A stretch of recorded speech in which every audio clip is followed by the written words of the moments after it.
குட்டி டைம். வாசிப்பின் முக்கியத்துவம். வாசிப்பின் மூலம் நாம் அறிவை சேர்த்து கொள்ளலாம். உலகம் எவ்வாறு இயங்குகிறது என்பதை புரிந்து கொள்ளலாம். மற்றவர்களின் அனுபவங்களிலிருந்து கற்றுக்கொள்ளலாம். கட்டுரையில் வாசிப்பின் பல்வேறு பரிமாணங்களையும் அதன் முக்கியத்துவத்தையும் சமூகத்துக்கும் தனிநபருக்கும் தரும்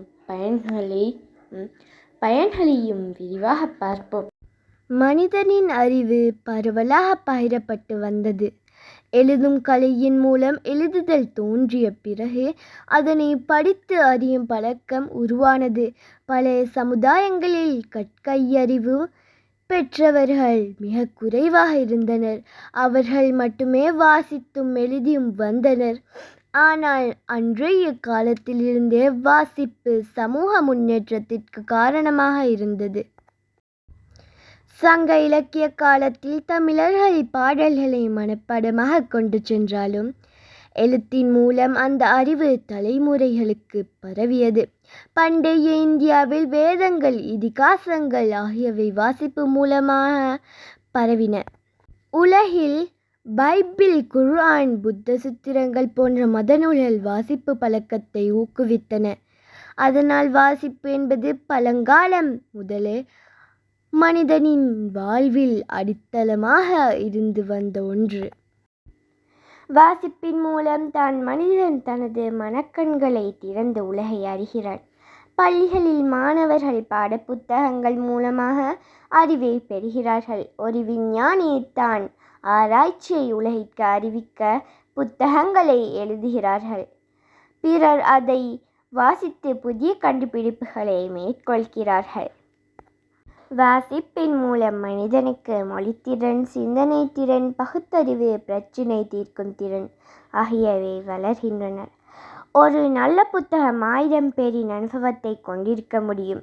அதனை ஒருவரால் வாசிப்பதன் மூலம் வாழ்க்கையில் பல ஆண்டுகள் முயற்சி செய்ய வேண்டிய அறிவை சில நாட்களில் அறிந்து கொள்ள முடியும். புதிய விஷயங்களை கற்றுக்கொள்ள வாசிப்பு அவசியம். உலக வரலாறு, விஞ்ஞானம், கலை, பண்பாடு, மதம், தத்துவம் என அனைத்தையும் வாசிப்பின் மூலம் அறிந்து கொள்ள முடியும். வாசிப்பதன் மூலம் மனிதனின் சிந்தனை வளம் அதிகரிக்கிறது. ஒரே விஷயத்தில் பல கோணல்களில் யோசிக்கவும் சரி தவறை ஆராயவும் வாசிப்பு உதவுகிறது. கதைகள், நாவல்கள், கவிதைகள் வாசிப்பது மனிதனின் கற்பனையை விரிவுபடுத்துகிறது. கற்பனை என்பது படைப்பாற்றலின் மூலாதாரம். நல்ல நூல்கள் மனிதனுக்கு நெறியுணர்வு, ஒழுக்கம், கருணை, பாசம் போன்ற பண்புகளை வளர்க்கின்றன. ஒரு சமூகத்தின் முன்னேற்றம் அங்குள்ள மக்களின் வாசிப்பு பழக்கத்தோடு தொடர்புடையது. கல்வியறிவு பெற்றவர்கள் சமூகத்துக்கு நல்ல தீர்மானங்களை எடுக்க உதவுகிறார்கள். வாசிப்பு மூலம் மக்கள் விழிப்புணர்வுடன் வாழ்கிறார்கள். ஊழல், அநீதி போன்றவற்றை எதிர்க்க சமூக விழிப்புணர்வு அவசியம். அதனை ஊக்குவிப்பது வாசிப்பே. ஜனநாயக நாடுகளில் மக்கள் உரிமைகளை அறிந்து கொள்வதற்கு வாசிப்பு மிக முக்கியம்.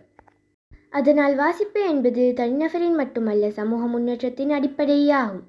மாணவர்களின் வாழ்க்கையில் வாசிப்பு பழக்கம் மிகவும் அவசியம். பாடப்புத்தகங்களை மட்டுமின்றி பொதுக்கலை, அறிவியல், கதைகள், கட்டுரைகள், பத்திரிகைகள் ஆகியவற்றை வாசிப்பது அவர்களின் அறிவை விரிவுபடுத்துகிறது. போட்டித் தேர்வுகளுக்கு தயாராகும் மாணவர்களுக்கு வாசிப்பு பழக்கம் வெற்றிக்கு அடித்தளம். வாசிப்பு பழக்கம் இல்லாத மாணவர்கள் மனப்பாடத்திற்கு மட்டும் அடிமையாக விடுவார்கள். ஆனால் வாசிப்பவர்கள் ஆழ்ந்த பரிதலுடன் கற்றுக்கொள்கிறார்கள்.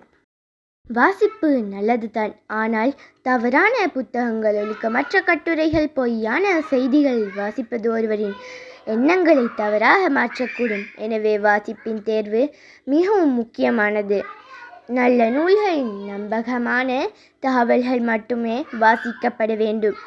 வாசிப்பின் பழக்கம் கொண்டவன் உலகத்தை கைப்பற்றுவான் என்பது ஒரு உண்மை. வாசிப்பின் மூலம் மனிதன் தனிப்பட்ட முறையிலும் சமூக முறையிலும் முன்னேற முடியும்.